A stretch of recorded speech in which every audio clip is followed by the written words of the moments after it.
Well, thank you for being here. I'm really excited to see you all. Um, just really quick, just to close the loop on this morning, right? Quick introductions. I'm Carlos Martinez, and I started my career at EDS. Does anybody knows EDS? Okay, PricewaterhouseCoopers. No? Okay, so I'm management consulting. Management consulting, I know you heard the story, so I'm going to repeat it real quick. Management consulting, and so I did that for about 10 years or so, and then I started a technology company doing enterprise systems, SAP. I don't know if anybody knows SAP. Yeah, doing SAP. Did that for 15 years. Thank you. Did that for 15 years, and then sold it to Capgemini. Anybody knows Capgemini? Yeah. Yeah. No. Okay. Capgemini is another consulting firm. Sold that to them. They started a business that didn't work out, and they started another one now, and I'm working on that one. So that's why we're talking about in the lean launch. You know, it's a lean launch approach. So today we're going to talk about learning from failure. I mean, so I'll tell you, me personally, I think this is one of the most important sessions that entrepreneurs should talk about. But as you can see, a lot of people are always wanting to talk about getting money, you know, planning and all this other stuff. But this is but really we have to come to terms with how we're going to deal with things, you know, because it's a reality. Okay, and this is really where we sometimes succeed or fail. You know, where we continue or not is a lot of times determined by our tolerance to this element, this thing called failure. They even want to call it and make it a thing. So just very quickly, I know you because you're in my last session, but tell me your name really quickly and your business. Sure, Erwin Day, Black Obvious Filmworks. We just promote mobile filmmaking. Mobile filmmaking. Excellent. Do you have a background in film then? Background in acting. I just started filming like last year. So excellent. Really great. Congratulations. My name is Leroy Winowi. I'm more into energy. Energy? Okay. Yeah, so right now where I work, I do more operations and management. Okay. But I have a company in Nigeria right now in which I'm working on going into design and development. Okay, excellent. Okay. I'm transitioning from accounting to finance, and like this, I want to learn as much. I don't have a business yet. That's great. I love that. Yeah, that's a great place to be. Yeah. A discovery, right? No pressure. I want to learn as much as I can. No pressure. Okay, so in the form of a quick agenda, we'll talk about this concept of mindset. Okay, because I'm big on this. This is like the psychological part of this. There is a mindset that we have to get into, and then we'll talk about failure, and then I have a workshop that's called the failure resume. So we'll see what that looks like. Okay. All right.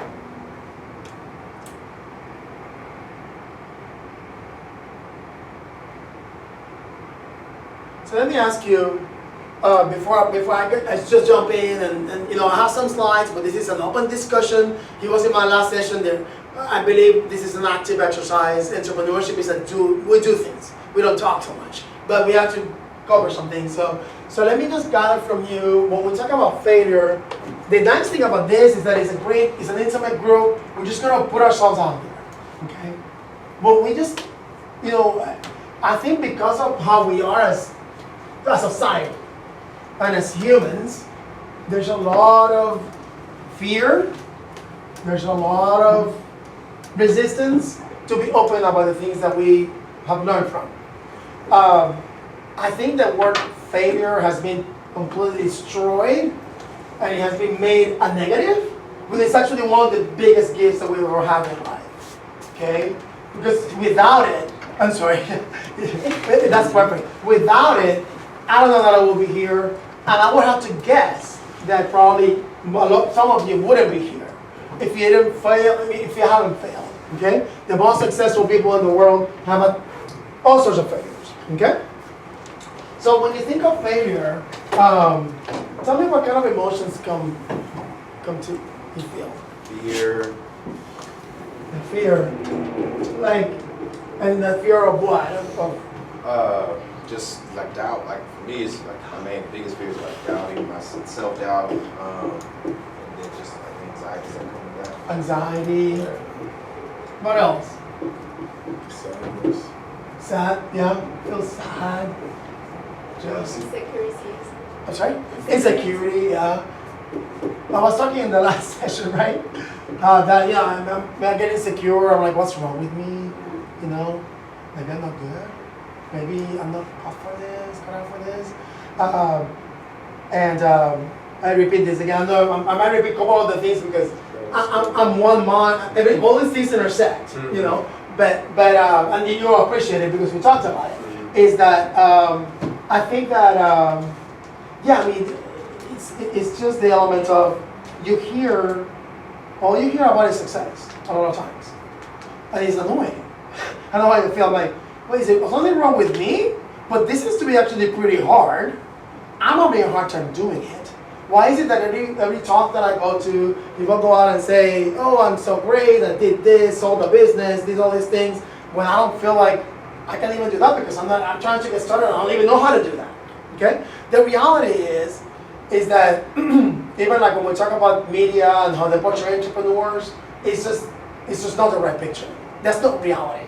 The reality is we struggle. Entrepreneurship is a struggle.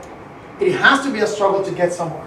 Okay? We have to have passion for what we want to do. We have to have the desire to do it, whatever change we want to make in the world, and that will drive us. Now, there's going to be obstacles along the way. But I always say, those obstacles are going to help me learn all my strengths, my weaknesses, and which path I should go. And without those, there's no way I can be successful in business. Okay? So that's what we're going to focus on. It's like, what have we learned? How do we take learning as a really important part of the entrepreneurial journey? As really in the center of it all. Okay? The planning, okay, the marketing plan, okay, but how am I going to deal with the fact that things are not going to work? Okay? And when they don't work, what's the best way for me to handle that? Okay? And it's called reflection. And it's extremely powerful, okay? So, completely agree with all this. We can go on and on about all the things that we feel. But we'll talk about, I'll start talking about this element of a mindset, and then we'll move to actually talking more about failure. Because I think the mindset is something that is very important at the center of this. And it's very powerful. Okay. So let me ask you this. Do you think that you should accumulate experience or work for others before you start a venture? Yes. You think yes. Everybody's good with that? I'm good with that. You know, some people say no, and that's okay. Some people say no, okay? But the point here is that, you know, how do we, what's the right answer? You know, it's like, do I know enough of what I want to do? Am I passionate enough? Do I have enough information about this market, what I'm going to embark on? That's going to reduce my failure rate, okay? So the more you know, whether it's through your own doing or knowledge of an area, or through your experience, that's good, okay? All right. But mindset is really important, okay? Knowing stuff only takes you so far. So even if I know we're all very, very smart and they have accomplished all these things, the research has shown that it doesn't matter. At the end of the day, it's grit. It's a desire. It's perseverance. It's pushing through what's going to get you there. So the point here is like, yeah, you know, I'm not accumulating experience, I'm gonna have a bunch of degrees or experience working. That's not really gonna dictate success. Okay? It's just gonna help. Okay? It's gonna help. Okay? And football players and you know, sports teams are big on this. I mean, it's all about mindset. And we see them play and everything, but they have a huge mental, psychological thing going on to say, you know, they stay focused on the job, on what they need to do, and motivated because they're always messing up, if you think about it. Like last night in the game, you know, it's like, come on, guys, right? But they have to deal with that, right? Yeah. Okay. So there's two kinds of mindset that we want to look at, okay? So there's a growth mindset and a phase mindset, okay? And this is kind of for you to do some reflection on, okay? What do I see myself from a mindset perspective? Do I feel like I have a fixed mindset, okay? And we all have this. This is not wrong, and this session is not to make you feel like, oh gosh, you know, something is wrong with me. Not at all. It's really what reality is that fixed mindset says I'm either good at something or I'm not. Okay, I'm not really, you know, I'm really either good at accounting or I'm not good at accounting. You know, it doesn't push the boundaries of like, you know, what can I learn? When I'm frustrated, if I get frustrated, maybe it doesn't work. I'm just gonna give it up. And we've all been there, right? Say, oh, I'm just frustrated at this. I'm gonna give it up. I don't like to be very challenged. Probably most of you like to be challenged. being here, okay? When I fail, I'm no good. I go down a path. We gotta manage that. We gotta figure out how do I manage that and pull back into what really matters. Just to tell you, I had an experience yesterday, sort of like a failure experience in my business that I'm building now, that something didn't work. And I felt like a failure. I felt like, well, why didn't I think of that? Why did I think of, well, what would I have, foreseen that this was gonna happen? And I went down this path of like, I'm not good. I'm probably not great at this. I shouldn't be doing this. And then I paused and I reflected and I said, actually no.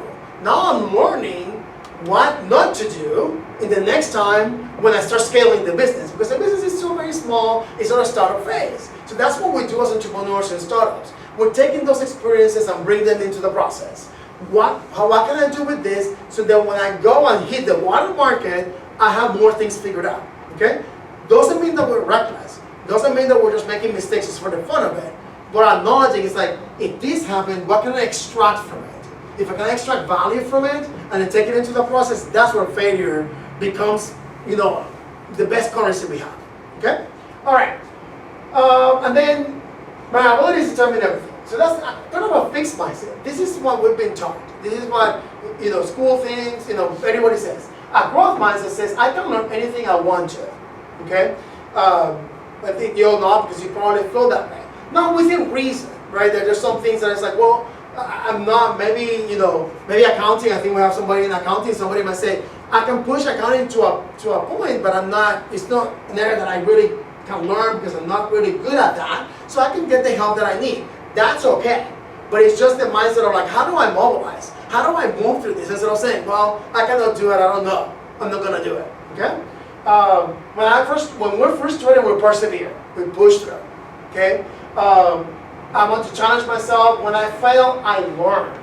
This is the key, okay? So we're really finding failure and we're calling it learning, okay? Some people, when I give these lectures, they think that we're trying to fool ourselves by making a different word to feel better. But I do believe this because if you look at the history of the world, it's all been through successes and failures, a series of events that all come together for things to happen. Things are not just linear. It's not because I went to school, I'm going to be successful. And that's what we think, but that's not reality. Okay? So, if I'm succeeding, I'm inspired, and your attitude. And I think that's why you're here, you have the attitude. So the growth mindset gets into that entrepreneurial capacity to say, you know what? I know I'm not perfect, right? I know that I'm going to hit roadblocks along the way, okay? But I'm going to learn from those. And I'm going to take them in and help those make me successful, okay? So, all right. So we talked about this. So an entrepreneurial mindset is we need to quickly sense and take action, okay? Get organized under uncertain conditions. So the reality is, as you know, there's no way that we wouldn't be failing if there's so much uncertainty in business. So we know it's going to be uncertain. In your business, you're trying things out, right? Some things are working, some are not. Yeah. I mean, anybody, you feel that way? Like, yeah. And I want to hear your thoughts. But we have to take action. We got to think of next action. What's my next action? How do I pivot? What needs to happen? Is it listen to customers? How do I change the model to make it work for me? Okay? So that's why we have to persevere, accept, and learn from failure, and get comfortable with the discomfort. Okay? What happens with failure is that learning from failure and getting comfortable with a certain level of discomfort means that we're also we're human, so there's a lot of self-esteem, right? That we sometimes feel like maybe things are not going the way we want them, or what people might say is another element that comes in. What people might say. So we have to battle with all those things. Okay? Okay? All right.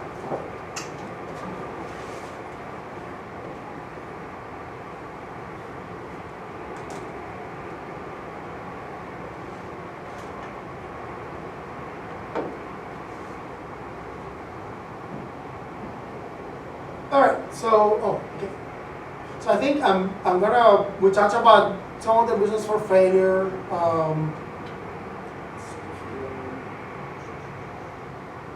Okay.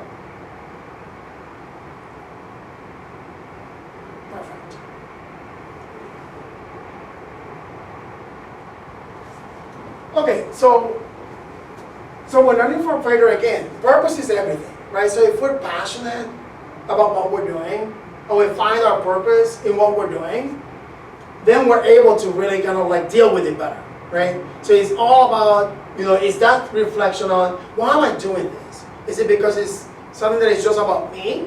Or is it something that is sexy, right? That somebody, oh yeah, this is the latest thing going on? Or is it really because there's a problem and I'm identifying with that and I'm trying to solve it? And I have a purpose to do it. There's nothing wrong with the fact that obviously we're going to benefit from it. And being smart at going into markets and saying, yeah, it is where things are going. Like for instance, media, I think everything is moving. It's racing. I love that space. My son is in media. So yeah, we talk about a lot of stuff going on in that space. So there's nothing wrong with seeing those trends, but identifying and finding your purpose in that context is important. Okay? Focus on others. I mean, a lot of times we don't have the conversation of saying, we talk about exits and selling the business, but really entrepreneurship is about other people. It's about what we're doing for someone else, okay? I recognize when your approach is wrong. If my approach is wrong, then it's wrong. It's okay, we get really, I'm like that, I get really attached and it's like, well, what's wrong? I mean, I think this is the way it needs to be. This is the way I know. We have to open and be okay to say, if customers are saying that's not the way it works, or it didn't work, then it didn't work, and acknowledging that, okay?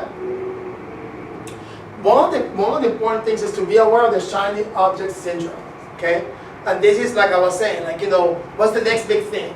I did that with a business analytics that wasn't successful because it was like, oh, wow, this is kind of a cool area and whatever, gotta be careful with that, okay? Because that's not really who we are sometimes, okay? Who is it that, what do I have? What skills do I have that I can bring into the venture that can make it successful and not just because it's something that is popular, okay?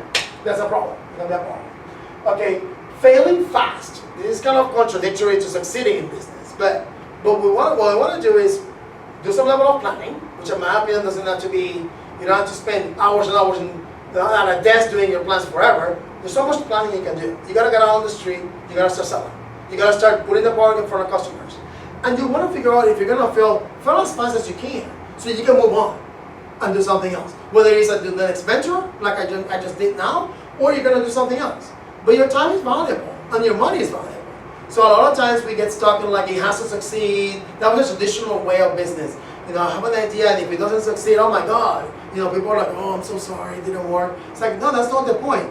I want to iterate as fast as I can. And if I'm going to fail, I'd rather fail early than later. Okay? And you'll find your formula, okay? What I've noticed is that through these ups and downs and everything, all of a sudden things start unfolding. And without you doing much, things just kind of start taking their course. Okay, you just kind of pause, and it's still going to be more failure along the way, but you're more resistant to it if you're more open to it in the beginning of a venture. Okay? And again, knowing who you are. The reality is, this is the perception we have, okay? We're going to start a business, and you're all here, and you're all going to be successful, and I'm going to qualify that because you're going to go out and do stuff. You're going to learn. You're going to try things that don't work. Then you're going to try something else. And then you're going to pivot. Or you're going to just say, okay, this is what's going to work. It's going to be a journey, okay? But this is the traditional model. Like I always tell the joke with my family, like when I try businesses that don't work, I'm so sorry. Carlos, that's terrible. Oh my God. And you feel like, right? You feel like, what the heck?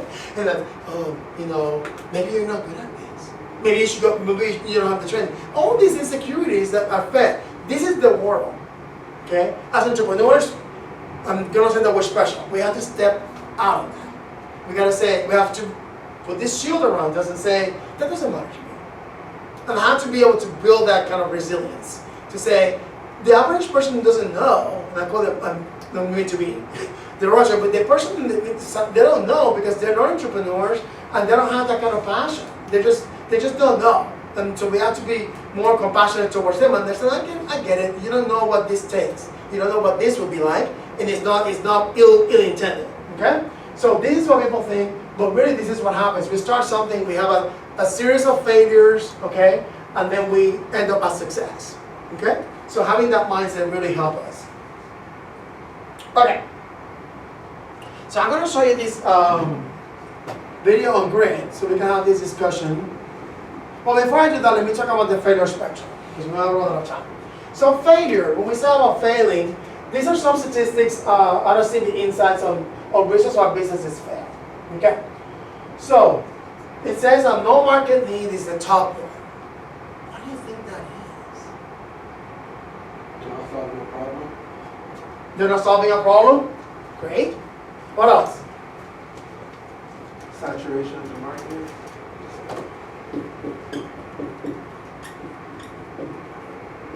Not solving the problem. Saturated market. People build it without validation. No validation. Like no vision for your product, so you know, running into pitfalls. Yeah. No clear, no vision, no hypothesis, no where am I headed? Yeah. Yeah. Oh, these are great.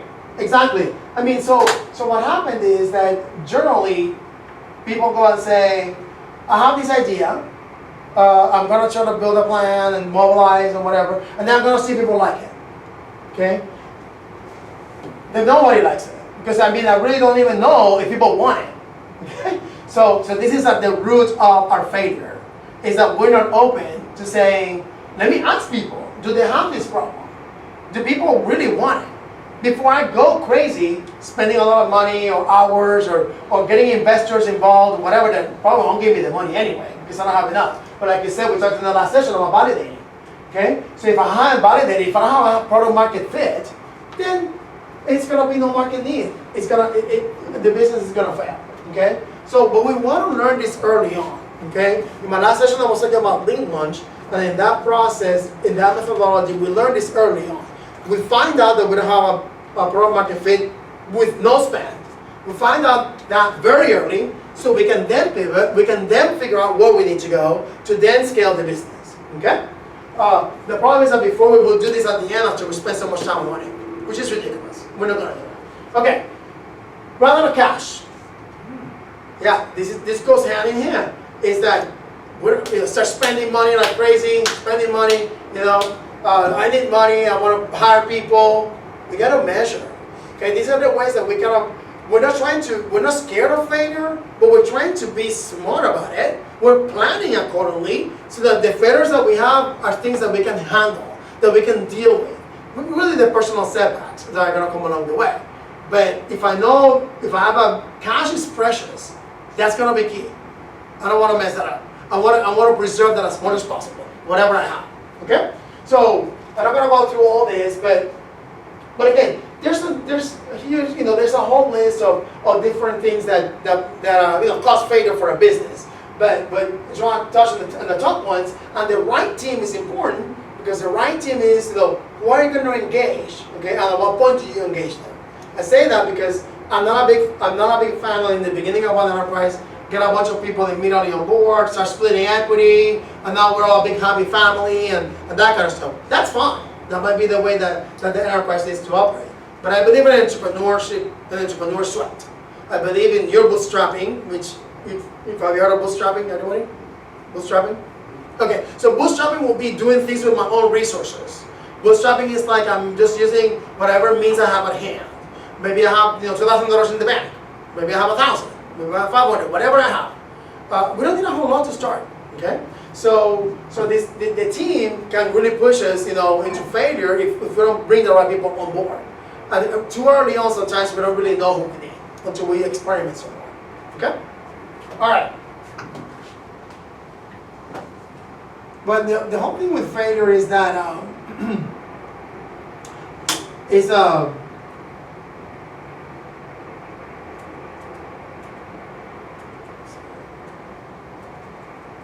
not my PC, and it's like very, very interesting. Okay, all right, but yeah, failure is at the center of everything. I mean, I don't know. From my experience, like I said, I started a business back in '98, and that failed because it was a dot-com business. And the important thing is that when we do the failure resume, what did I learn from that? What can I extract from that situation? What went well and what went wrong? A lot of times also we don't have to be so hard on ourselves. It's like, well, you know what, the market dynamic wasn't there. Okay? And I just move on. It's fine. I had a vision. What we're having right now, what you'll have is a hypothesis. It's a vision of something. It's something that you want to prove out. Okay? So give yourself the room to see where, when you fail, what can you learn from it. Okay? Now, that's more of a failure in the sense of something not working. But even throughout the course of your entrepreneurship journey, with your business that will be certain that you'll be very successful, there's going to be failures along the way, things that don't work out. Okay? And that's what we have to develop tolerance for. Okay. So, let me show you this video on, because I know we have to break. Oh, what time did you say? 12:15? 12:15, okay. Okay. On grit, okay? Instead of showing you slides, so grit is this, recognizing that it's our push, right? It's our entrepreneurship spirit and push what's going to make us successful. And I'm a strong believer of that. I'm an example of that. I mean, there's nothing magical about it. There's hardly any knowledge, honestly. I think it's because you're here because you have been chosen to do something, and you're stepping outside of the norm. And to do that, you have to recognize that it's going to take a lot of beating. You're going to get beat up. You're going to get beat up. Things are not going to go easy, and that's okay. But it's rewarding because you're learning, you're growing, and you're going after something that you think is valuable. Okay? But we'll talk more about that in a moment. Okay. When I was 27 years old, I left a very demanding job in management consulting for a job that was even more demanding, teaching. I went to teach 7th graders math in the New York City public schools. And like any teacher, I made quizzes and tests, I gave out homework assignments. When the work came back, I calculated grades. What struck me was that IQ was not the only difference between my best and my worst students. Some of my strongest performers did not have stratospheric IQ scores. Some of my smartest kids weren't doing so well. And that got me thinking. Kinds of things you need to learn in 7th grade math, sure, they're hard. Ratios, decimals, the area of a parallelogram. But these concepts are not impossible. And I was firmly convinced that every one of my students could learn material if they worked hard and long enough. After several more years of teaching, I came to the conclusion that what we need in education is a much better understanding of students and learning from a motivational perspective, from a psychological perspective. In education, the one thing we know how to measure best is IQ. But what if doing well in school and in life depends on much more than your ability to learn quickly and easily? So I left the classroom and I went to graduate school to become a psychologist. I started studying kids and adults in all kinds of super challenging settings. And in every study, my question was, who is successful here and why? My research team and I went to West Point Military Academy. We tried to predict which cadets would stay in military training and which would drop out. We went to the National Spelling Bee. We tried to predict which children would advance farthest in competition. We studied rookie teachers working in really tough neighborhoods, asking which teachers are still going to be here in teaching by the end of the school year. And of those, who will be the most effective at improving learning outcomes for their students? We partnered with private companies asking which of these salespeople is going to keep their jobs? Who's going to earn the most money? In all those very different contexts, one characteristic emerged as a significant predictor of success. And it wasn't social intelligence, it wasn't good looks, physical health, and it wasn't IQ. Grit is passion and perseverance for very long hours. Grit is having stamina. Grit is sticking with your future. Day in, day out, not just for the week, not just for the month, but for years. And working really hard to make that future a reality. Grit is living life like it's a marathon, not a sprint. A few years ago, I started studying grit in the Chicago public schools. I asked thousands of high school juniors to take grit questionnaires, and then waited around more than a year to see who would graduate. Turns out that grittier kids were significantly more likely to graduate, even when I matched them on every characteristic I could measure. Things like family income, standardized achievement test scores, even how safe kids felt when they were at school.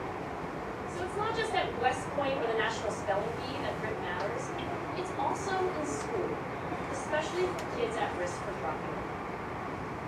To me, the most shocking thing about grit is how little we know, how little science knows about building it. Every day, parents and teachers ask me, how do I build grit in kids? What do I do to teach kids a solid work ethic? How do I keep them motivated for the long run? The honest answer is, I don't know. What I do know is that talent doesn't make it gritty. Our data show very clearly that there are many talented individuals who simply do not follow through on their commitments. In fact, in our data, grit is usually unrelated or even inversely related to measures of talent. So far, the best idea I've heard about building grit in kids is something called growth mindset. This is an idea developed at Stanford University by Carol Dweck, and it is the belief that the ability to learn is not fixed, that it can change with your effort. Dr. Dweck has shown that when kids read and learn about the brain and how it changes and grows in response to challenge, they're much more likely to persevere when they fail, because they don't believe that failure is a permanent condition. So growth mindset is a great idea for building grit, but we need more. And that's where I'm going to end my remarks, because that's where we are. That's the work that stands before us. We need to take our best ideas, our strongest intuitions, and we need to test them. We need to measure whether we've been successful, and we have to be willing to fail, to be wrong, to start over again with lessons learned. In other words, we need to be gritty about getting our kids gritty. Thank you. All right. So, quick thoughts. Yeah. I mean, I want to speak from the eye, so it's like I'm an artist. I Yeah. love acting. I love that type of work. And whenever we get into our process of creating a character, creating a film, it takes that grit. It takes everything you need and you're willing to put into it, the time, the hours, and whatever. And so even as she was saying that, I noticed that same grit that I have from my artistry, I thought I had in my business acumen, but I didn't put that same amount of grit and effort into it. Yeah. And then now I'm starting to look back on all those opportunities that I had, or failures even, to say I can do this. Yeah. And not be up against come up against failure or not come up against anything, just I can do this and I can succeed, whether I fail or not, or I can learn from this. Great. Yeah. Yeah, very good, very good. Okay, anybody else? Okay, so yeah, thanks for sharing that. That's excellent. Yeah, so a couple of things that, since I know we're gonna break here for lunch probably, but then we'll come back and in the workshop we'll talk more about this. But I like the part about a marathon, right? So we have to live like we're, it's not a sprint, especially in entrepreneurship. It's not a sprint to the exit. It's not a sprint to make money. It's a marathon, okay? And we have to go there for the long run, okay? And the reason I say that is because I do hear a lot of 5-year plan to exit, if you think of financials, or 3 years, in 3 years I'm gonna exit. I mean, you have to think of it and say, like you're saying, do I have what it takes? Can I go in it? And certainly have a vision. We have to say, how much time am I going to spend on this venture? But understand that it's going to take hard work. It's going to take really hard work. Okay? And the hard work goes to the growth mindset that we talked about earlier that she mentioned. Okay, if you have a growth mindset, we know it's going to be hard work. I'm not going to know everything. There's going to be a lot of things that I don't know. And this is the thing I take very personal, that I feel like, is it me or is it this just a struggle? A lot of things going on. I don't know if I feel like that have been thrown at me. Even here, we throw a lot of things that you're like, oh, well, do this plan, do that plan, or this is going to work, this is not going to work. It can be overwhelming. It's very overwhelming.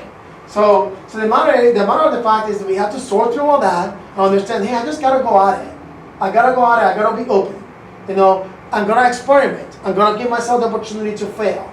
And if I fail, that's gonna equal success. Okay, I'm not asking you to fail, but I'm just telling you that failure, what I want to take you to take away from this session is that failure is gonna lead you to success. Don't be scared of it. Don't push it away. Welcome it. Okay? Welcome it in the sense that when it happens, like yesterday, I did the and then I said, open, reflect. What can I learn? What can I do? I did it wrong. It's okay. Oh, but you teach at college. Or you had a business. Oh, all this other stuff that is nonsense. It makes no difference in the world. Okay? And failure is not a permanent condition. We think it is.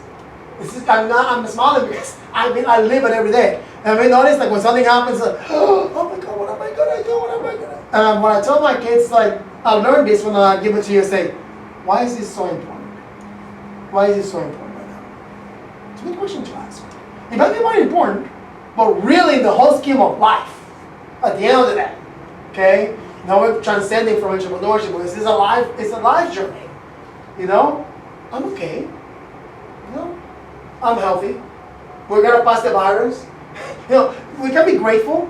I'm grateful that I'm here. I'm grateful that I'm having this situation that now is teaching me something. I'm grateful that I failed on this deal because now I know what to do in the next deal. So see how you can change that mindset into a growth mindset and say, what can I take and extract from it? It's just so powerful. I don't know how much I can tell you. There is so much value in failure. Okay? So we're too concerned about planning, school, prep. All has its place. But at the end of the day, it's our grit, it's our perseverance, it's our ability to remain open to the fact that we're not perfect. And if we want to be entrepreneurs, that's just going to be who we are. Entrepreneurs are not geniuses. Entrepreneurs are not, unique people of any kind. They're individuals in the world that have chosen a path. And we got to go to that path. And that path is going to be one filled with ups and downs that's going to teach us. And really, in reality, it's no different than life, right? If you go through your life experiences, we've had setbacks and it got into this point. And I believe that if you go back, and we're going to do that in the workshop, and look at those, they led you here. They led you to your successes. And you yourself will see that. So, well, let's have lunch. I don't want to hold you up. Go have lunch, and then we'll come back at 12:45, is that right? Yeah, I'll get you guys. Let me just, yeah. What time are we going back to? It's 12:20. Oh, okay. 12:20 right now? So we're waiting on the chicken to get here with the salads, and then we're ready. Okay, so do you guys want to get us, or do we just come back? We're waiting. I mean, it'll be. Okay. I'll come. Don't worry. Why don't you guys take a break, restroom breaks, and then that way we'll just come back. Yeah, let's do restroom breaks. Okay. Okay, yeah, there's some stuff. Okay. Thank you.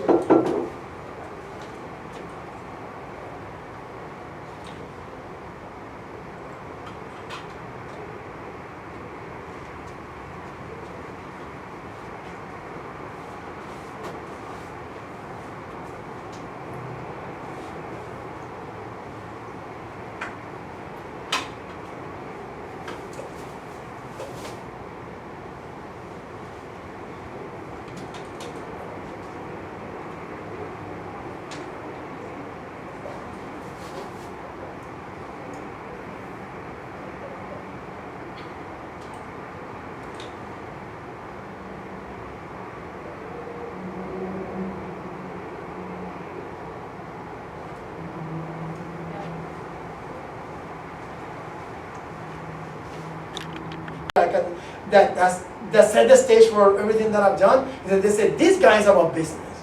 This guy is good, this guy gets things done. He has grit, he pushes. But we need to know our limits. And that's where I failed. I didn't know my limit. Okay? And it led to that failure. So understand your limits. Be okay with it. Be honest with yourself. Be honest with the fact we talk about planning. Can't be overwhelming. We're all about planners. You're creatives. You're entrepreneurs. The reality is, entrepreneurs don't plan.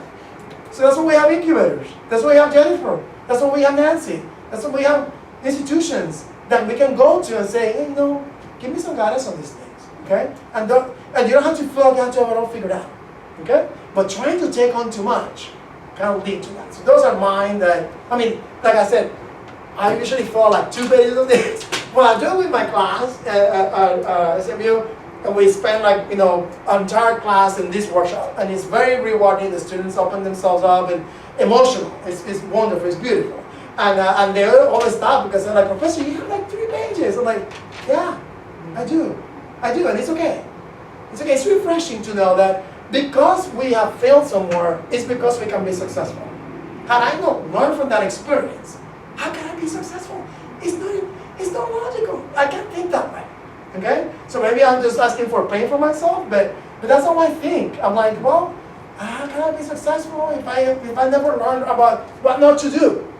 I can't have Jennifer, Carlos, anybody tell me what to do. That's great. Great advice. I have to do it.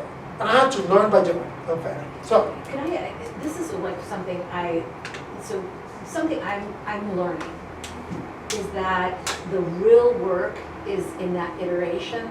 It's so when you've done something and you're like, didn't work, or it didn't quite stick, or I failed, it's that, and then being able to iterate and push it into something else. So like a lot of coaching and training and the time that's spent, it's like, oh, you need to pitch better, I know. But really, or your business plan needs to be more polished. But really, it's the getting really good at iteration. And I think that it's not just iteration of the test of your idea, but it's the iteration of yourself. And so these types of reflections that you have here are what need to happen more often. It's like where the real work is in entrepreneurship, because if you're just going to get a lot of pushback. You're going to, because you're doing something new, you're creating something new, you're going to get pushback. And so with pushback, you're going to be challenged. Your ideas are going to be challenged. Your artistry is going to be challenged. You might feel bad. You might, or for that matter, you might have an unexpected gift that you never even imagined. And if at that moment, it's not pivoting, it's iterating. Yeah. If you can't iterate your business and push it forward, then you will not make it. Yeah. And if you're not working hard at that, you're not going to make it. Yeah. And so that's what I really like about this, because I think sometimes when we talk about iteration, we talk about it almost like it's a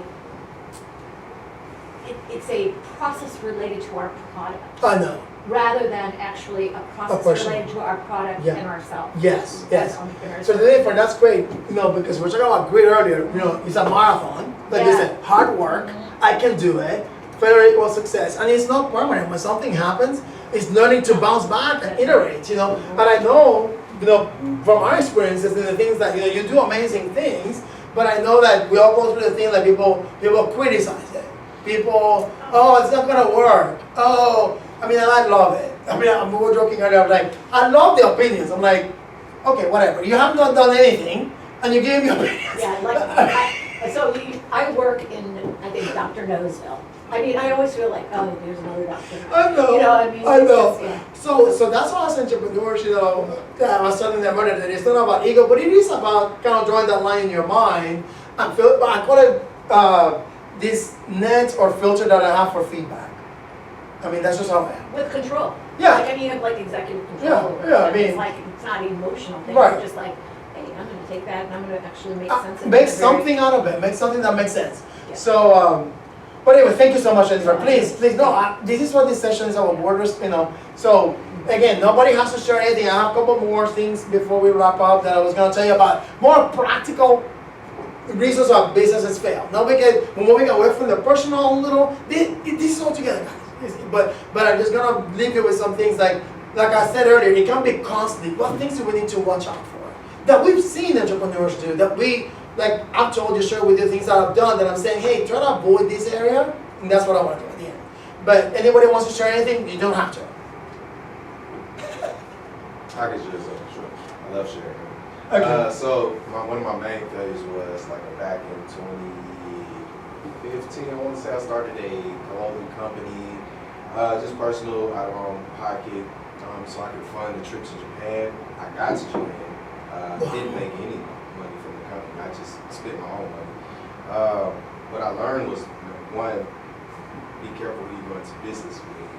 Because I went into it with a friend, and he was the person who was like my distributor, my clothing distributor. So he made the product, actually got it out for me.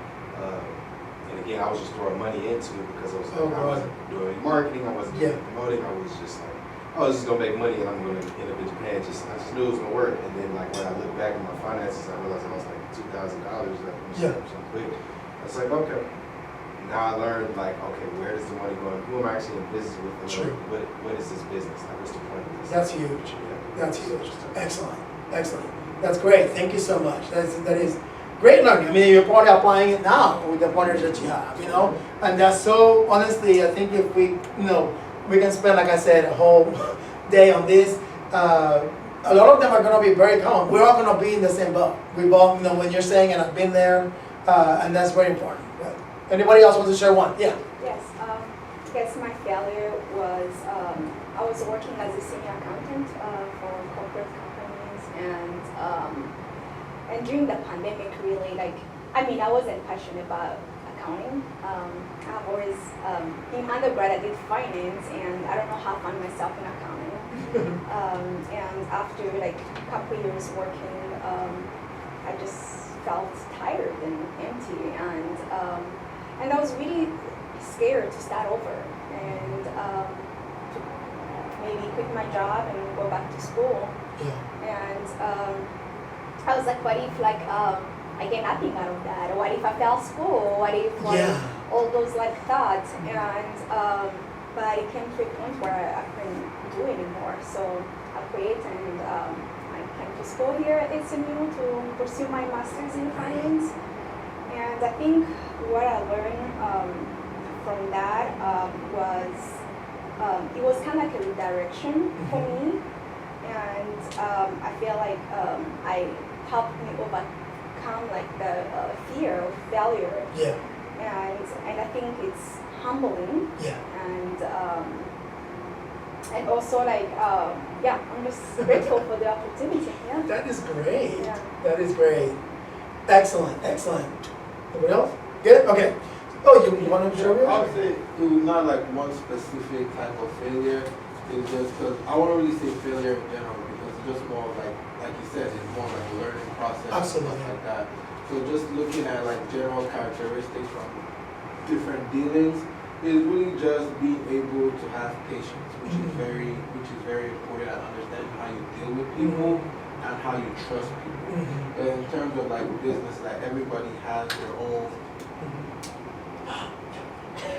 I'm always Everybody has, let's say you're going into a partnership or a deal, everybody has their own vested interest. So you need to also understand what their interest is for you to be able to kind of trust them in the type of venture you have. That's huge. So if you're just thinking about yourself and you say, okay, this person can be a good value, but what is the person benefiting to?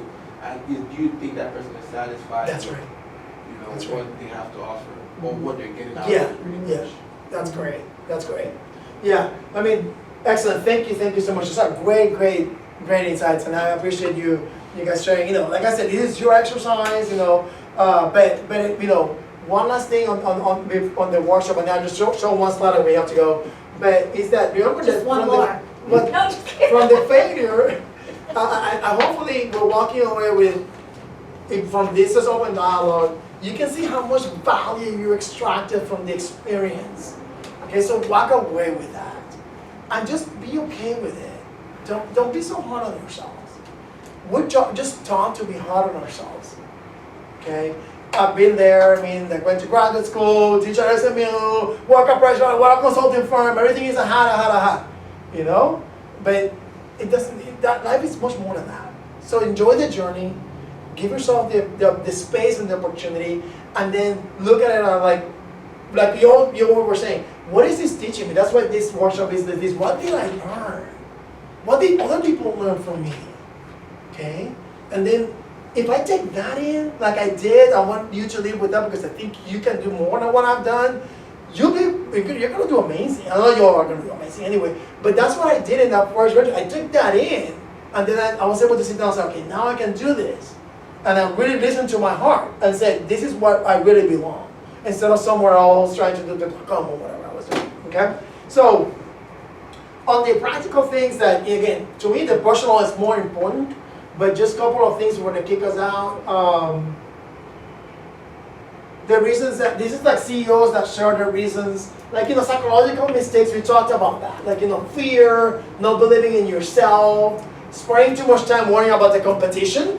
I don't know if you felt like this, but there's always this competition and all this that's fine, but it's also an obsession, and then thinking that,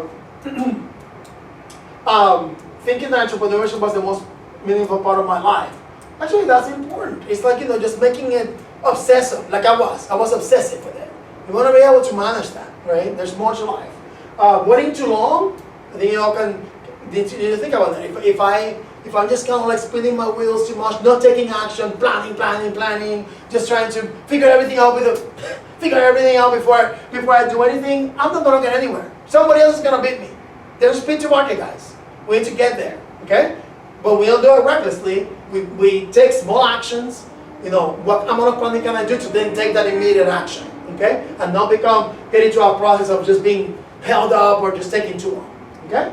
And then hiring mistakes. We talked about that earlier.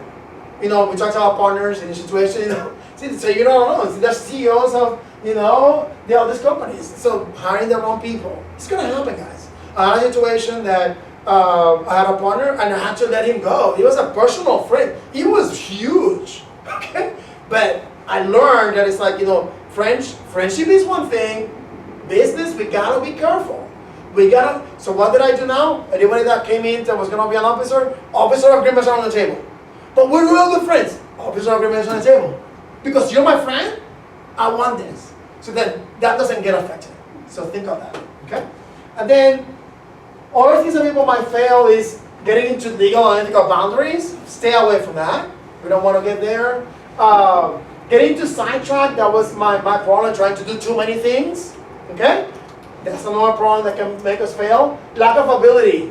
So if we're overextended and do want to our limitations, that can cause us failure, okay? Process inadequacy. So as things are unfolding, we also have to make sure that we're building the operational processes in-house to then say, okay, how is the business going to evolve? I cannot continue just doing things as a little startup when I'm already having more and more sales. Things are going to get more complicated, and then things are going to start falling apart, okay? Uncertainty, not really foreseeing events. We don't have to be magicians and know the future, but just having some foresight. Just very, nowadays, Google is great. What's going on here, networking, having a little bit of a, uncertainty is going to be reality, but a little bit of guidance on what's going on in places as opposed to going blindly into something, okay? Now, the experimentation is great. This is actually more saying that they're actually doing exploratory experimentation. That's what we want to do. You want to experiment. Not doing that can lead to failure because I'm rushing into something. I'm trying to launch a product before it's done. In closing, I think that you're going to have all sorts of issues. They're going to be management issues, they're going to be planning issues, and that's part of it. So just take it as is, identify the gaps, and then move with it. So thank you so much. I couldn't be more grateful for your time. Yeah, you guys were wonderful. I'll be here for the day. Hopefully take this and just chew on it. But use it as a tool with your partners is also good to do. Learn about each other. The more honest we are with ourselves and others, the better things are. So, all right? All righty. Thank you, guys. Thank you.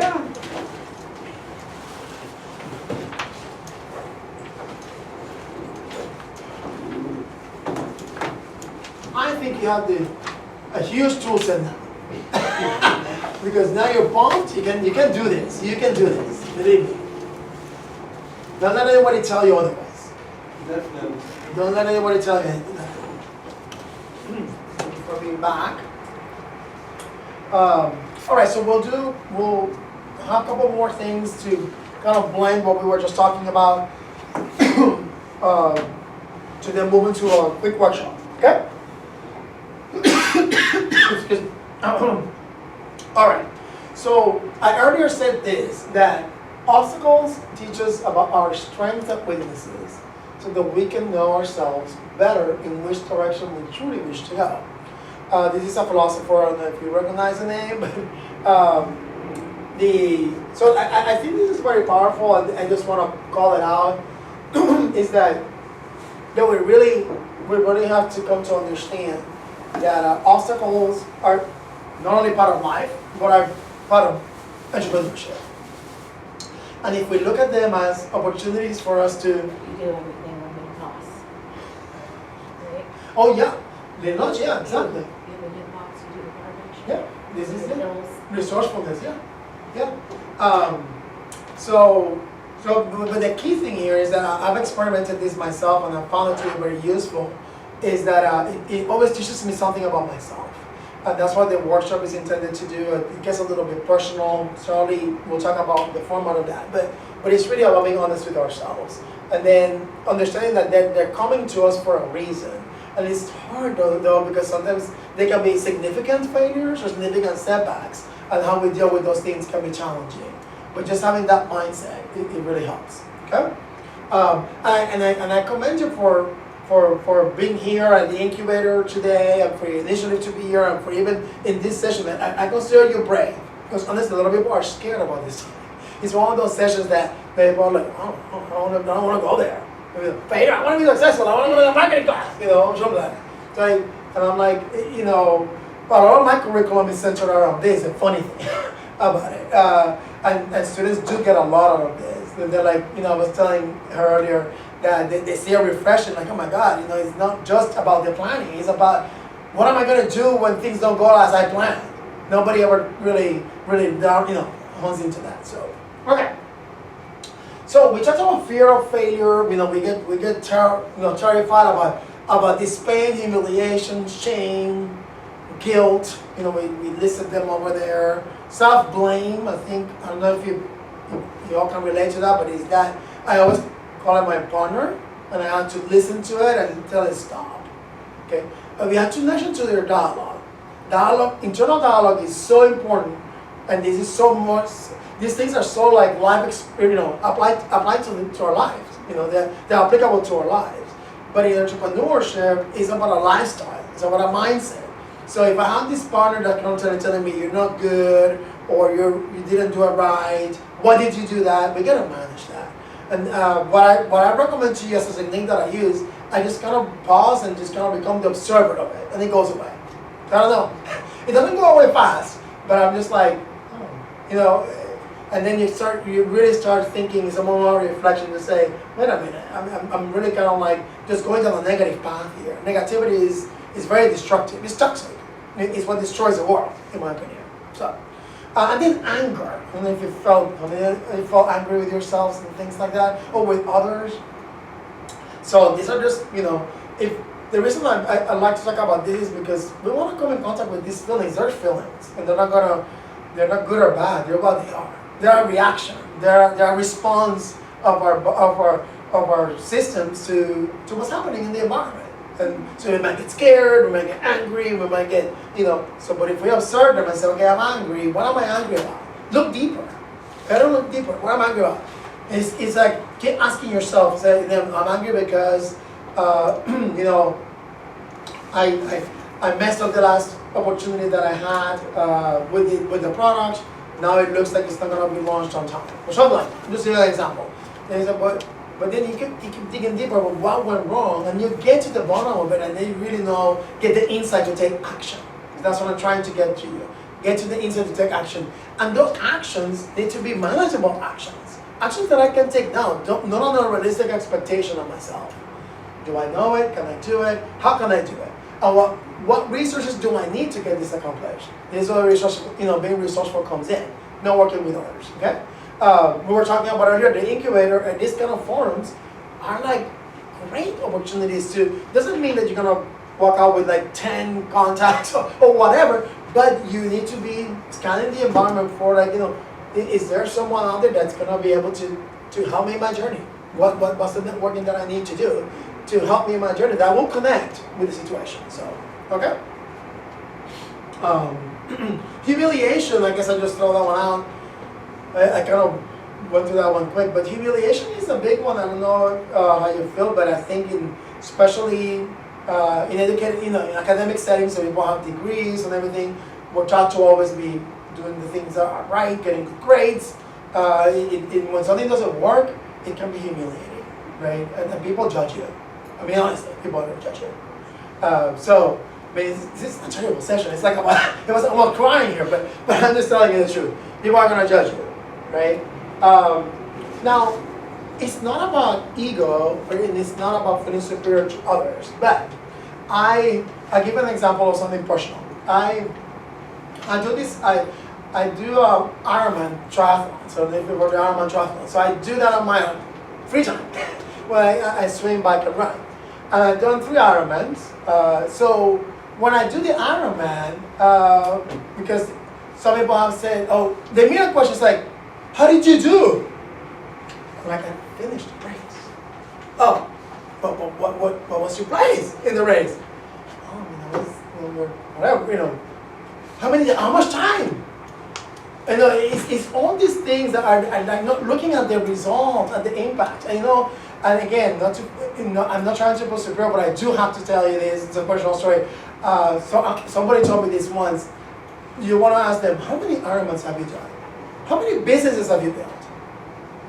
How many times have you gone out there and started a business to tell me that I'm a failure because mine didn't work? You'll be amazed. The people that are going to tell you that are the ones that have never touched a business. They're just the ones that, maybe, and if they were entrepreneurs or not true entrepreneurs, if they ever will tell you that, okay, in my book, okay? So just think of that. It's like, and again, it's not really superior to the other person, but it's also seeing where they're coming from. It's having more empathy to say, well, I understand, they don't get this. They don't get this, and, I can't really be listening to that kind of feedback, okay? So humiliation can be something that can paralyze us. So I like to talk about that because as entrepreneurs, it can be a roadblock, and it can make us not continue. Okay, we need that energy. Okay, so failure. I said the advantages are intensifies like a cognitive process. So it's gonna help you grow. It's gonna help you think of more alternatives. It's gonna lead you down a path. It's gonna show you something that you didn't know before. So it's extremely valuable, okay? Resulting in improvements. And it gives you motivation to continue or to start something else or to pivot, okay? And I know this is a very candid conversation that I'm very open in my entrepreneurship world. I talk about things working or not working. It's okay. But people out there don't see that. Like I said, when my family is like, it didn't work? So that just doesn't make sense. Because all we're doing is experimenting to see if my idea is going to work. And I'm going to have all sorts of issues of things that I don't know how to do, and I'm going to have to find the resources to do it. Okay? Now the cons. It can be financially costly. So I want to qualify when we talk about failure. We're not talking about being reckless. We're not talking about doing things without some of, reflection, without some of direction. We're talking about failures that occur in the activity that we're doing, that dynamics in the market, resources, something happens that something doesn't work. Okay? So don't confuse this with saying, hey, let me just go out there and try things out and see if they work, with no sort of idea of what I'm gonna do.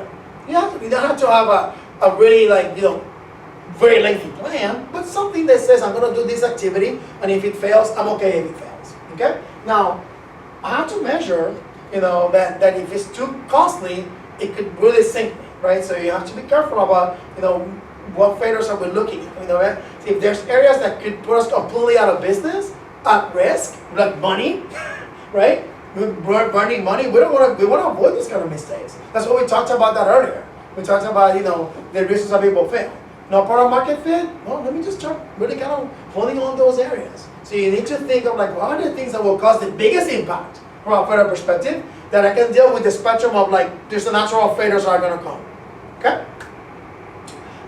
We talked about being emotionally painful, and sometimes it can decrease your inclination for risk taking. So when we fail, sometimes it takes away our spirit of taking risks. Okay? What I would say about that, what I like to do with risk, is that I have this thing this concept called affordable loss, okay? And with affordable loss, I'd like to measure, if I'm gonna do something, right, a business, for example, you know, an enterprise, how long will I stay doing this, for how long, and how much am I willing to put into it in terms of money? And I measure along the way. So now I'm putting the risk within certain parameters, right? It's not like I'm gonna put everything on the line, just kind of like, oh, sell my house, or buy a car, or quit school. No, I just don't think that's those are realistic expectations of a human being. Let's be real. People need to make a living. People need to, right? So we need to be real with ourselves and not put ourselves in a situation that actually then have a, you know, bigger effect in our lives, because now we're like, we really feel like a failure. Man, I lost everything. Oh my God. We need to measure how much am I willing to lose. Okay. All right.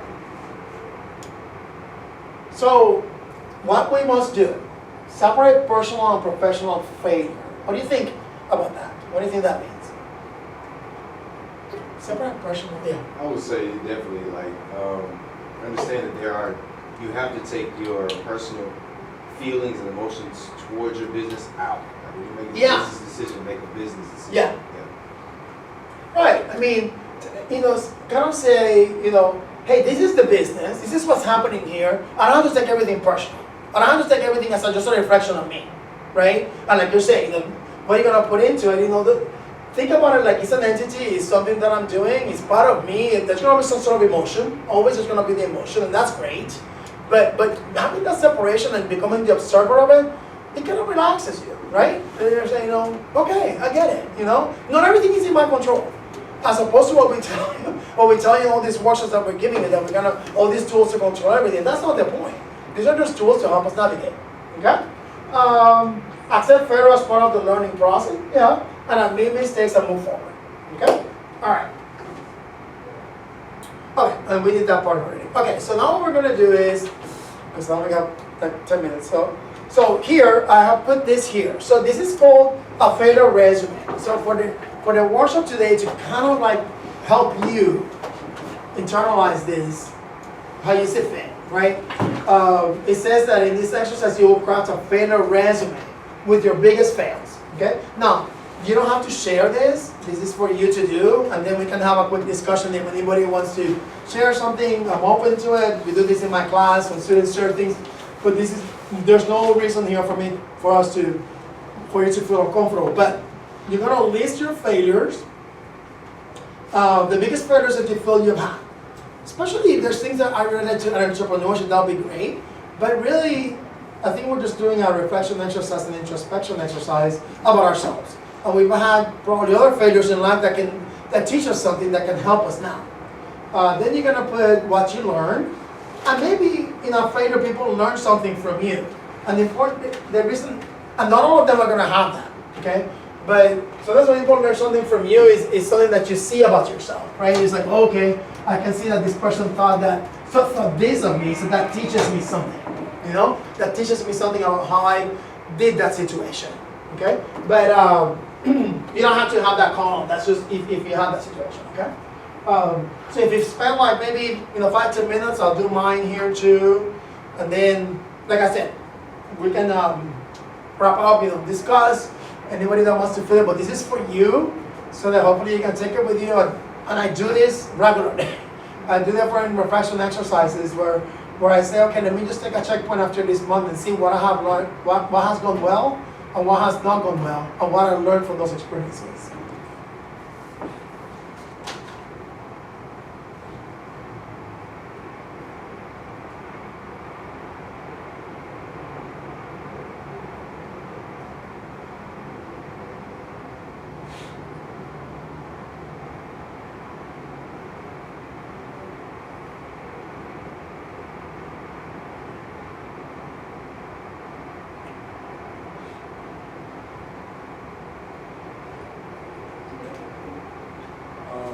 Oh, do you need a pen?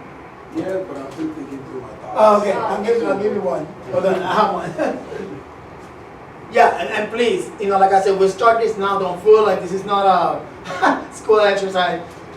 You take, you might walk away with one, none, it doesn't matter. This is for you to reflect. Thank you. Yeah. I have so many that I just, so good.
few more minutes, you guys?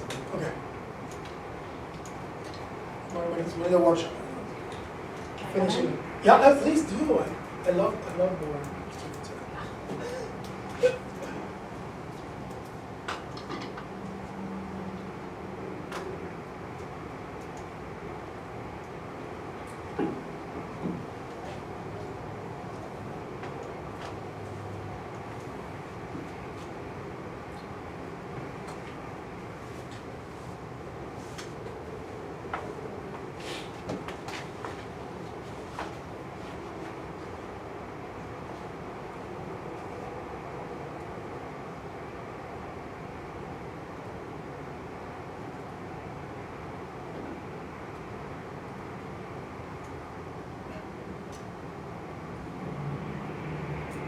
I need a resume.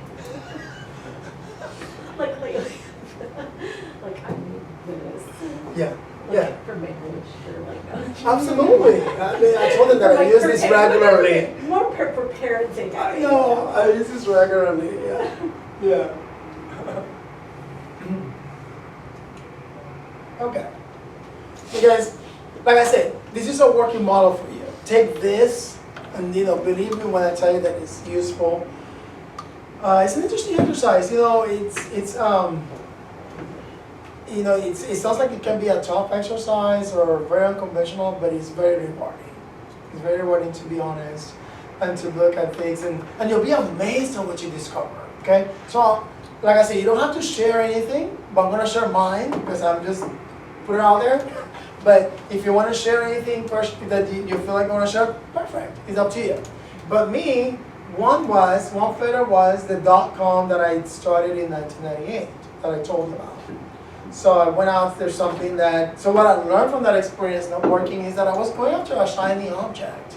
I was going after something that seemed to be the trend that I thought I could do because I'm pretty technically, okay. And I think I can do technology and all that. But really, that's not really who I am. That's not really the market was extremely saturated, right? There were things that I didn't really foresee. So it taught me to be more cautious about that, to not look for shiny objects, to actually then look at the markets closely, to see what are my skills and abilities that I can then bring into the business that can make it very unique and successful. So as founders, the uniqueness of the business starts with us. We create the differentiator, we create the competitive advantage because we bring our self-understanding of ourselves into the business. And he says, this business is really neat. Think about Steve Jobs. It's about him. Bezos, the stories that we're talking about earlier. All these guys, it's their personality. And that makes it unique, okay? So that's what he told me. Now, then I started the analytics business after I sold it. Then from there, it taught me for the second business, I was able to use those learnings, and I ran the business for 15 years in enterprise systems, which is what I really know, .com. And then I sold that business. Okay, great. Then I came back and my wife said, why don't you just sit down and stop doing stuff? I said, no, because we need to continue doing. This is the honest, I say, people say, why? Because we're producing, we're changing, we're creating employment. We're creating opportunity for ourselves and others. And that's what the world is about. If we don't do that with each other, where are we going to end up? And they're like, okay, fine. So the second one was the analytics business. I went at it. I was excited again. Did I bring up the shiny object again? Did you notice that? But I'm like, this is really going to work. And I went at it and lots of training and everything. It did not work. Now the clients were, what really was great about this one is that I did that customer insight, right? As I looked at the failure, I looked at the other side of it, and the customers were saying, every meeting that I had, and I shared this with you in the last session, they would say, Carlos, this is amazing, it looks great, but we think can we get you help on the enterprise and resources to do more of the systems that we're trying to do, because you're so good at that. All right, and we go to the next meeting. The same thing they kept repeating, so guess what? I had to pivot. It's like, obviously the customer is telling me something. Obviously there's something very significant that I can bring that is extremely unique. So that's why I'm doing the business I'm doing now, which I'm in customer validation. From a launch perspective, that means kind of where you are. As a startup, I'm testing and experimenting. It's going okay. I'm holding on. I'm learning from failures as I go along the way. And that's what we do. So what others learned from that one, I felt like they did tell me that you really have a passion for helping. You know, I would say that people saw that. You know, because I was trying to find different ways of keep doing something. And people did give me that feedback. So I was like, oh, I learned that. I mean, I can see that, okay? Then the last one was early in my career. I had this big project. It was a development project for systems that we were doing. And I took it all on me, okay? I wanted to be the rising star at Price Waterhouse. Oh, Carlos is great, or whatever. And then I think that sometimes when we talk about the ego, right, or the humiliation, but it was more like, you know, I have this role and I'm actually doing well. That's what my parents were saying, stay there instead of quitting, like I said. But I didn't. I quit and then started my business. But long story short, I took a lot of work on, a lot. I worked overnight at times. Okay, my wife was working there, and then she was really worried about me. She was my girlfriend, and she was like, I mean, and it was kind of obsessive. Okay, so it didn't get done on time. It didn't get done, and I took it very personal. It was very, very difficult. I mean, they were still glorifying me and everything, but personally, I was like, what I did wrong. So I learned taking too much. Taking too much. And this is an entrepreneur problem. Okay, I'm telling you this because it's important. I'm taking too much. Okay? I learned that. Okay? Now what others learned about me that has really helped me in my career, that set the stage for everything that I've done, is that they said, this guy is about business. This guy is good, you know, this guy gets things done. You know, he has grit, he pushes. But we need to know our limits. And that's where I failed. I didn't know my limits. Okay? And it led to that failure. So understand your limits. Be okay with it. Be honest with yourself. Be honest with the fact, like, well, we talk about planning. Can't be overwhelming. We're all about planners. You're creatives. You're entrepreneurs. The reality is, entrepreneurs don't plan.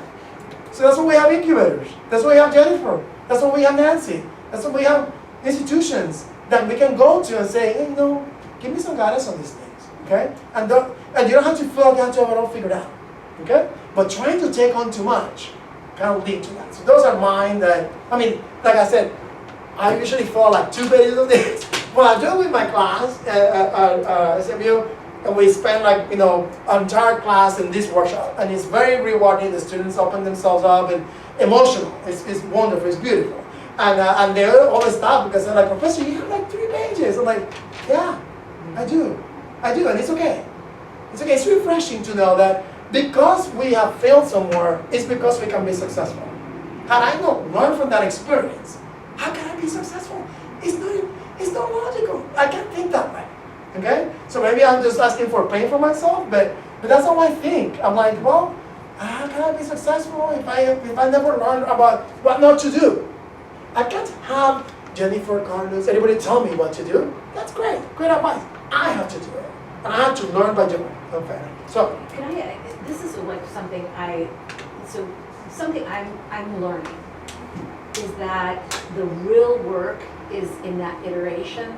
It's so when you've done something and you're like, didn't work, or it didn't quite stick, or I failed. It's that, and then being able to iterate and push it into something else. So like a lot of coaching and training and the time that's spent, it's like, oh, you need to pitch better, your business plan needs to be more polished. But really it's the getting really good at iteration. And I think that it's not just iteration of the test of your idea, but it's the iteration of yourself. And so these types of reflections that you have here are what need to happen more often. It's like where the real work is in entrepreneurship, because if you're just going to get a lot of pushback.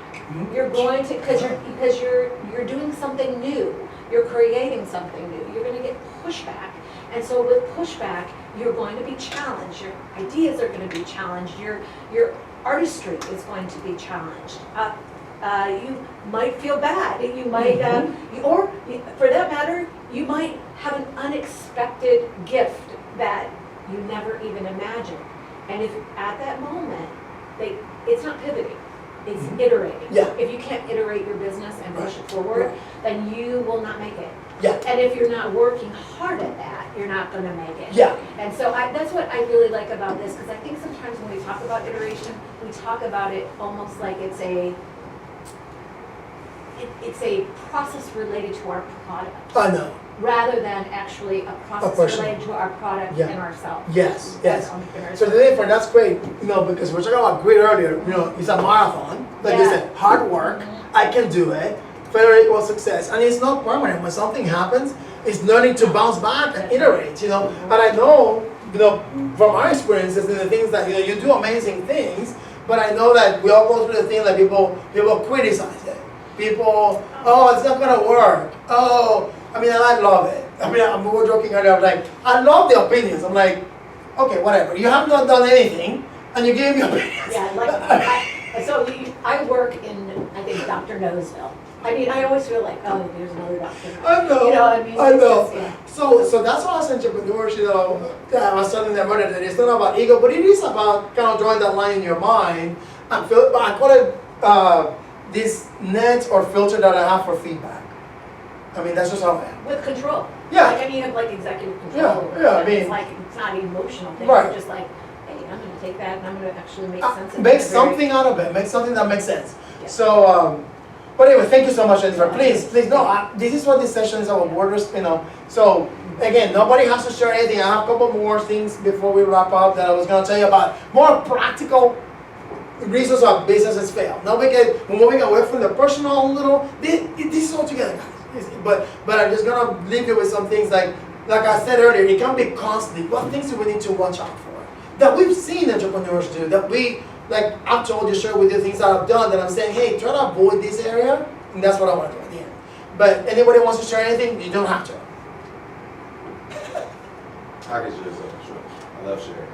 Okay. So one of my main failures was back in 2015, I want to say I started a clothing company, just personal, out of my own pocket, so I could fund the trip to Japan. I got to Japan, didn't make any money from the company. I just spent my own money. What I learned was, one, be careful who you go into business with. Because I went into a friend, and he was the person who was my distributor, my clothing distributor. So he made the product, actually got it out for me.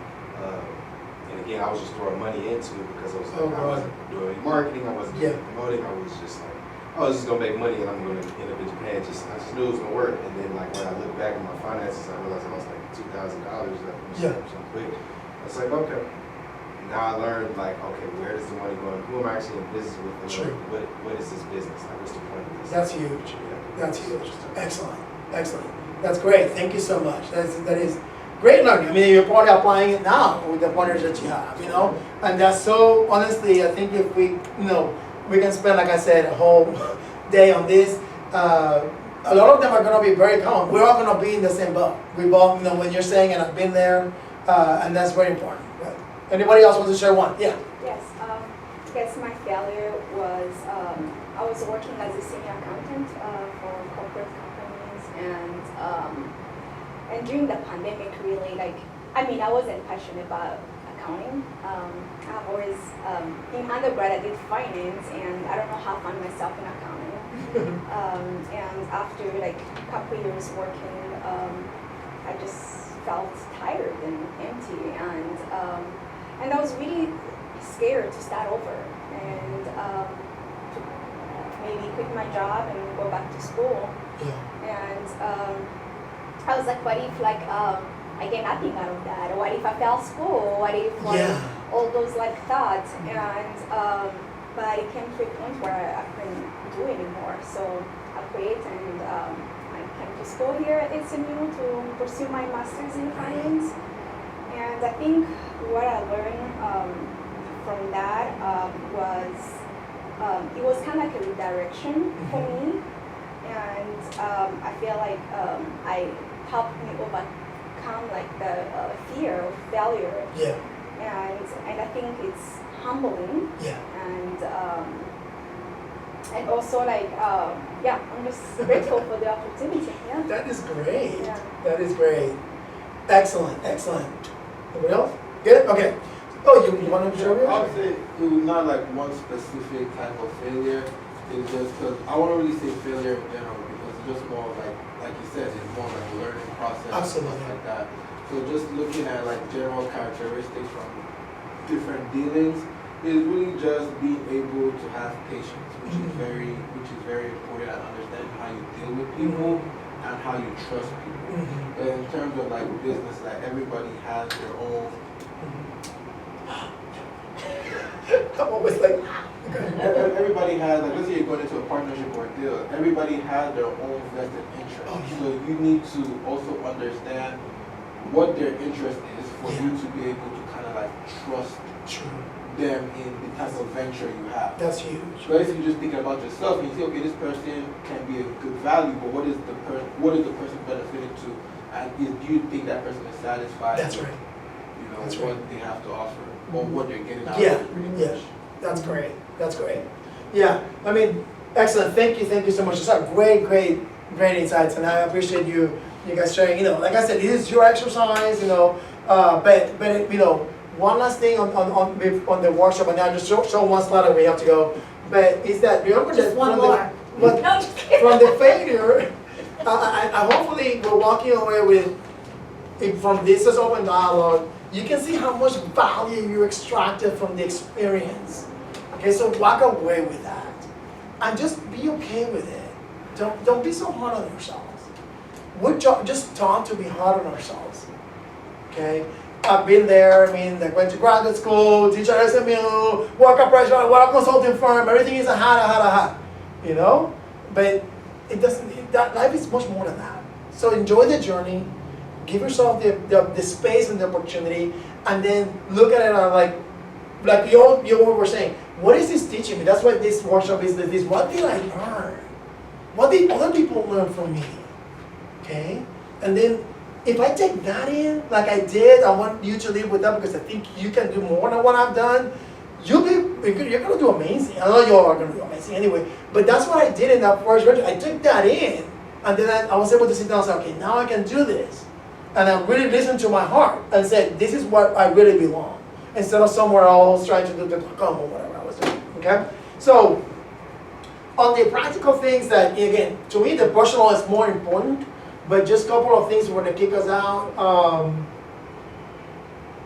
The reasons that, this is like CEOs that share their reasons, like, you know, psychological mistakes, we talked about that. Like, you know, fear, not believing in yourself, spending too much time worrying about the competition.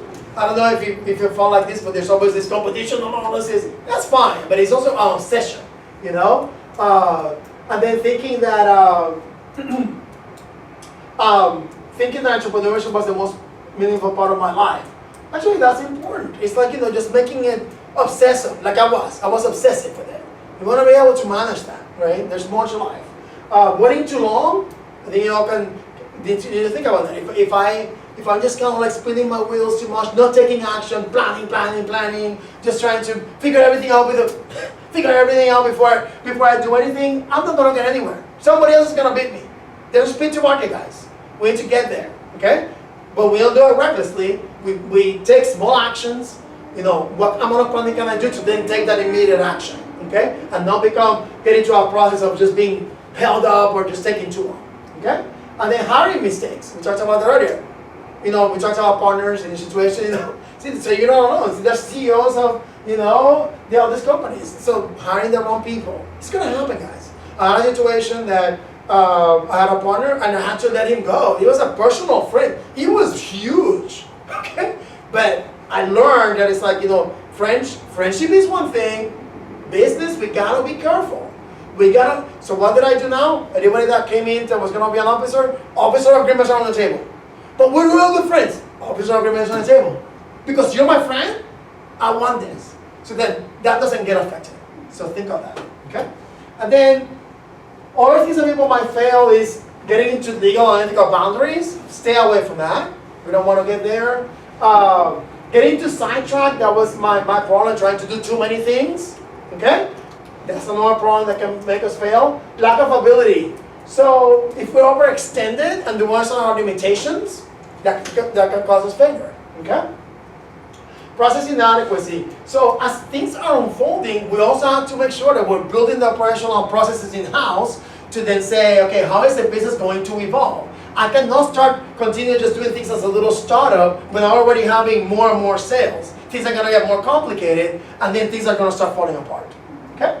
Uncertainty, not really foreseeing events. We don't have to be magicians and know the future, but just having some foresight. Just very, nowadays, Google is great. What's going on here, networking, having a little bit of a, uncertainty is going to be reality, but a little bit of guidance on what's going on in places as opposed to going blindly into something, okay? Now, the experimentation is great. This is actually more saying that they're actually doing exploratory experimentation. That's what we want to do. You want to experiment. Not doing that can lead to failure because I'm rushing into something. I'm trying to launch a product before it's done. In closing, I think that you're going to have all sorts of issues. I mean, there are going to be management issues, there are going to be planning issues, and that's part of it. So just take it as is, identify the gaps, and then move with it. So thank you so much. I couldn't be more grateful for your time. Yeah, you guys were wonderful. I'll be here for the day. Hopefully take this and just chew on it. But use it as a tool with your partners is also good to do. Learn about each other. The more honest we are with ourselves and others, the better things are. So, all right? Alrighty. Thank you guys. Thank you.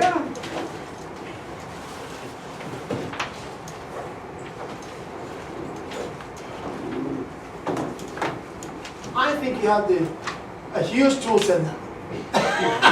Because now you're pumped, you can do this. You can do this. Believe me. Don't let anybody tell you otherwise. Definitely. Don't let anybody tell you anything. Thank you so much, guys. Thank you. It's good to meet you. Good luck with everything. Yeah. Thank you guys. Thank you.